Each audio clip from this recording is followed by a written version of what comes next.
Hello, what's up guys? It's me, Yorka Agri Bukid TV. So for today's guys, nandito po tayo ngayon sa bundok.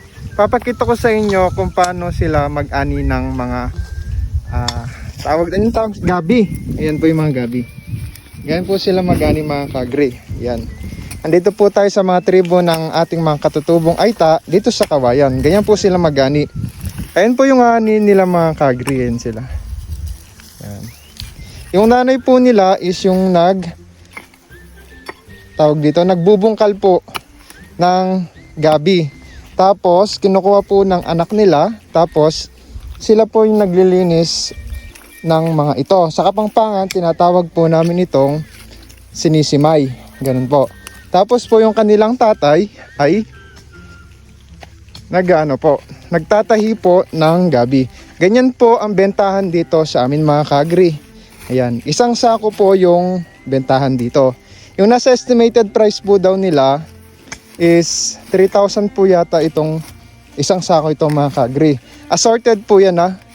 Yung tatay po nila, kasama po nung anak niya, siya po yung tinutulungan po nito upang makapuno po sila ng isang sakong gabi mga kagri. Ayan po yung anak niya. Tapos, ayun pa po yung kanilang naani. Ganyan sila magtrabaho dito mga kagri. Ayan. Kahit wala pong makinarya na kanilang ginagamit, patuloy pa rin po silang nagtatrabaho mga kagri. Kahit di po sila makasunod sa technology ng ating bansa, ang importante is nakakapagtrabaho sila mga kagri. Ayun po sila . Ganyan po yung ginagawa nila. Yan. Tapos po ayun po yung nanay nila. Yan po yung inaani nilang mga gabi mga kagri. Ayun po. Tapos ibebenta po ito sa baba o yung sa bayan mga kagri. Iuwi nila. Yan po. 'Di ba? Ang sisipag nila mga kagri. Ayun sila. Ayun po. Hindi po nasa estimated daw po nila nasa 5 sako po itong gabi na ito mga kagri. 'Di ba? Isang pamilya po pala sila nagtutulungan para dito sa pag-aani ng gabi. Yan. Yung nanay po, siya po yung nagbubungkal ng mga gabi. Tapos yung mga anak po nila, sila po yung naglilinis sa gabi.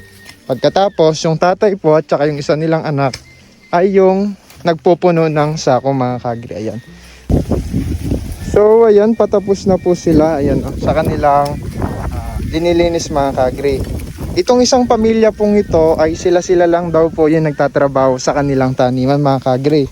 Hindi na po nila kailangan humingi ng tulong o magpaarawan sa iba pa dahil sila lang daw ay nakakatapos sila ng kanilang taniman mga kagri. Ayan po yung kanilang tata, yung kanilang anak. Ganyan po yung kagandahan dito sa kanilang mga kagri, sa ating mga katutubong Aita dito. Ayan. Sila lang po. Kahit wala po silang trabahador dahil napakasipag po nila mga kagri. Ayan, ngayon po ay nag-aani po sila. Silang buong pamilya ulit mga kagri. Ayan, 'di ba? Ang ganda po ng example ng kanilang pamamaraan. Lahat po sila nagtutulungan mga kagri. Ayan. Sana may makapansin po sa kanila at matulungan din po natin sila mga kagri. Sino magtataguyod sa magsasaka? Agri, sa agri, umagri tayong muli. Sa agri, agrikultura, sandigan ng ating bayan. Buong bansa, nakikinabang. Umagri at magkaisa, proteksyon laban sa smuggling at importasyon. Umagri tayong muli sa agri. Muling itanim sa Kongreso, Agri, patuloy ang paggawa ng mga batas para sa proteksyon at tulong pinansyal ng agrikultura. Umagri tayong muli sa agri. Number 88 sa balota.